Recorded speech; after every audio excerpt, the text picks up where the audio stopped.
दोस्तों, टाटा मोटर्स की बात करें, स्टॉक के अंदर आज काफ़ी बड़ी गिरावट देखने को मिली और आप देख ही सकते हो कि कल डीमर्जर के लिए रिकॉर्ड डेट फाइनल की गई। उसके पहले स्टॉक काफ़ी दबाव में आ गया। तो उसके पीछे की वजह क्या है और कौन-कौन वो एलिजिबल होंगे जिनको एक शेयर के बदले एक शेयर कंपनी का मिलने जा रहा है, दोनों कंपनी में हिस्सेदारी होगी। ये पूरी अपडेट को अच्छे से समझेंगे और क्या आने वाले समय में इसका फ़ायदा होगा, मार्केट एक्सपर्ट का क्या कहना है इस डीमर्जर को लेकर, क्या इस मौके का फ़ायदा उठाना चाहिए? दूसरी तरफ अगर हम बात करें टाटा स्टील की, तो यहाँ पे कुछ बड़ी अपडेट निकल के आ रही है। टाटा स्टील आप देख ही सकते हो कि काफ़ी बेहतर कर रहा है स्टॉक, अब एक नई हाई बनाने की तरफ स्टॉक जा रहा है और यहाँ पे स्टील सेक्टर में फिर से डिमांड भी दिखाई दे रही है जिसका फ़ायदा हो सकता है।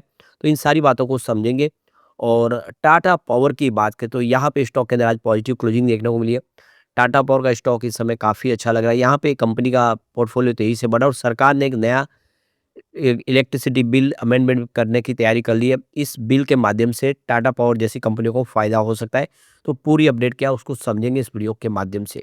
लेकिन फ्रेंड्स उससे पहले अगर आप पहली बार हमारे चैनल पे आए तो चैनल को सब्सक्राइब कर दीजिए। एक बेल आइकॉन दबा दीजिए ताकि जब भी नया वीडियो बने पहला नोटिफिकेशन आपको मिले। वीडियो पसंद आए तो लाइक से ज़रूर कीजिए।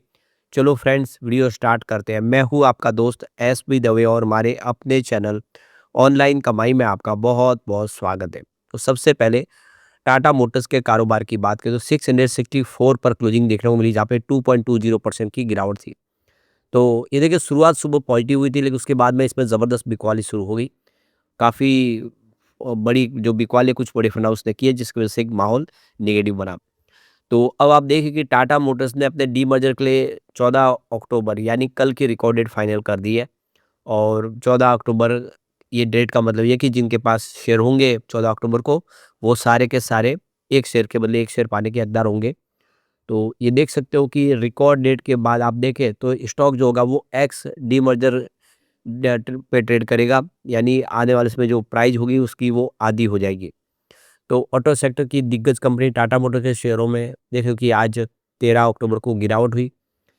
कंपनी के शेयरों में डीमर्जर के लिए रिकॉर्ड डेट से पहले ही खरीदारी का जो मौका है आज अंतिम था। अब कल जो खरीदेगा उसको फ़ायदा नहीं हो पाएगा। इसके तहत कंपनी 2 हिस्सों में बाँटी जाएगी। पहली एंटिटी में कंपनी कमर्शियल व्हीकल्स बिज़नेस सँभालेगी। वहीं दूसरी एंटिटी में company passenger vehicle, electric vehicle और जैगुआर लैंड रोवर का बिज़नेस होगा। ये कदम दोनों कारोबार की स्वतंत्र ग्रोथ को बढ़ावा देने के उद्देश्य से लिया गया कंपनी की तरफ से। तो ये देख सकते हो कि डेट अब फाइनल आ चुकी है सामने और इस डेट के बाद आप देखें जो भी निवेश करेंगे उनको कोई फ़ायदा नहीं मिलने वाला। यहाँ पे कोई शेयर अगर कल खरीदा तो उसको कोई भी नई कंपनी का शेयर नहीं मिलने वाला। रिकॉर्ड डेट के बाद निवेशकों की नज़रें शेयर अलॉटमेंट रेशियो और नई कंपनी की लिस्टिंग पर होगी।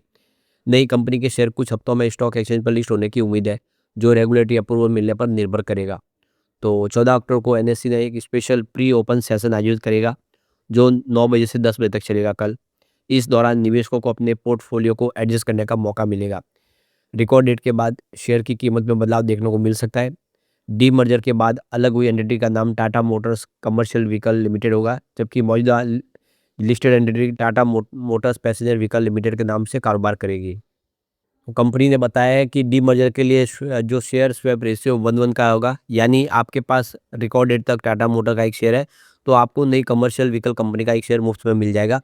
निवेशकों को इसके लिए कोई अतिरिक्त भुगतान नहीं करना होगा। यह प्रक्रिया ऑटोमेटिक होगी। कुछ समय बाद आपके डीमेट अकाउंट में शेयर दिखने लगेंगे। शेयर होल्डर रिकॉर्ड डेट पर शेयर खरीदेंगे उनको कोई भी फायदा नहीं होगा।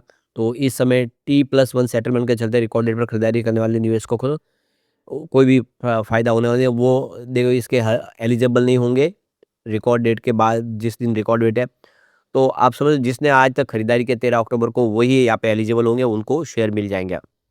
टाटा मोटर्स अपने 2300 करोड़ रुपए के मूल्य के जो एनसीडी का भी टीएमएल कमर्शियल व्हीकल में विलय करी है। इसके बाद टीएमएलसीवी द्वारा अलॉट किए गए जाने वाले इक्विटी शेयरों को बीएसई और नेशनल स्टॉक एक्सचेंज और बीएसई लिमिटेड पर यहाँ पे वापस लिस्ट किया जाएगा। तो टाटा मोटर्स को लेकर गौरांग शाह ने कहा है कि कंपनी लंबे समय से ऑटो सेक्टर में थोड़ा पीछे चल रही है। पहले जगुआर लैंड रोवर को कई समस्याओं का सामना करना पड़ा, फिर टैरिफ की समस्या आई जो अब ठीक हो गई, लेकिन साइबर अटैक ने फिर से सेल्स को प्रभावित किया है। लोकल मार्केट में टाटा मोटर की स्थिति ठीक है, खासकर पैसेंजर व्हीकल में, लेकिन प्रीमियम सेगमेंट में जेएलआर कमजोर पड़ रहा है। तो भले ही शॉर्ट टर्म में प्रॉब्लम हो, लेकिन आने वाला नज़रिया जो है लंबा है, तो कोई चिंता की बात नहीं। टाटा मोटर आने वाले समय डी मर्जर के बाद दोनों बिजनेस तेज़ी से आगे बढ़ पाएंगे, दोनों में अपनी ग्रोथ की संभावना बनेगी। मैनेजमेंट बिजनेस को अच्छे से उसमें मैनेज कर पाएंगे, उनके ऊपर खास फोकस कर पाएंगे। जब दोनों बिजनेस अलग हो जाएंगे तो कुल मिला के टाटा मोटर्स आने वाले समय बेहतर करेगा। चलते हैं टाटा पावर की तरफ। 391 पर क्लोजिंग थी, जहाँ पे 0.35% की तेजी देखने को मिली। तो अब आप देख सकते हो कि स्टॉक ने पॉजिटिव क्लोजिंग दी है, काफ़ी बेहतर किया है गिरते बाजार में भी। इसकी परफॉर्मेंस देखें तो 3 मंथ का हाई इसका 416 के आसपास है, जबकि 1 ईयर का हाई इसका 474 का है और 3 ईयर का हाई 494 के आसपास है। फिलहाल स्टॉक उस लेवल से काफ़ी नीचे है। 3 मंथ का लो इसका 368 का है, जबकि 1 ईयर का लो 326 का है और 3 ईयर का लो 182 के आसपास है और 5 ईयर का लो अगर देखें तो 51 पे, यानी कोविड काल में स्टॉक काफ़ी नीचे आ गया, 50 से भी नीचे था। वहाँ से इसने काफ़ी बेहतर किया है। अब यहाँ पे एक जो सरकार ने बड़ा शानदार फैसला किया, उसका फ़ायदा टाटा पावर, टोरेंट पावर और सीएससी को हो सकता है। तो सरकार एक इलेक्ट्रिसिटी अमेंडमेंट बिल पेश कर रही है 2025 का। तो आने वाले 30 दिनों में यहाँ पे स्टेक होल्डर का फीडबैक लिया जाएगा और उसके बाद ये जो प्रस्ताव आगे प्रपोजल के लिए रखा जाएगा। इससे आने वाले समय कंपटीशन बढ़ेगी हेल्दी।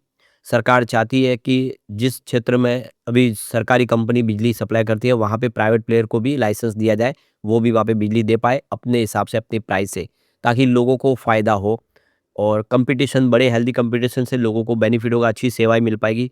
तो सरकार चाहती है कि अब सिर्फ़ सरकारी कंपनियों का प्रभुत्व न रहे, बल्कि वहाँ पे प्राइवेट प्लेयर भी अपने हिसाब से बिजली दे पाएँ। तो जिस तरह से आप देखें, तो आप किसी भी कंपनी का एक मोबाइल कनेक्शन ले सकते, या फिर आपके घर पे अगर केबल लाइन आए तो आप किसी भी कंपनी की केबल लाइन ले सकते हैं। वैसे ही अब आप किसी की प्राइवेट कंपनी की भी पावर लाइन ले सकते हैं और आप अपने हिसाब से जो आपको अच्छा लगता है उसकी सेवाओं के माध्यम से आप अपना बेनिफिट ले सकते हो। तो ये एक सरकार का बहुत ही शानदार फैसला है।